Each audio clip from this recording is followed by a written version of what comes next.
பெற்றோர் வேலைக்கு சென்ற நேரம் வீட்டுக்குள் நடந்தது யாரும் எதிர்பார்க்காத ஒன்று. காலை 11 மணி. கதவை தட்டிய அக்கம் பக்கத்தினர்.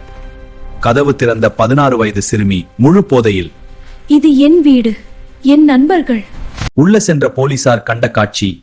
நடுவில் காலியான மதுப்பாட்டில் 6 சிறுமியர், 3 சிறுவர்கள், வயது 15 முதல் 17. அனைவருக்கும் வயது 15 முதல் 17 தான். கண்ணாடி கிளாஸ்கள், அசைவ உணவுகள் என தேர்ந்த குடிகாரர்களைப் போல பொருட்கள் சிதறி கிடக்கின்றன. சிலர் பள்ளி மாணவர்கள், சிலர் பனியன் கம்பெனி வேலை. சம்பாதிக்கும் பணம் போதைக்கு.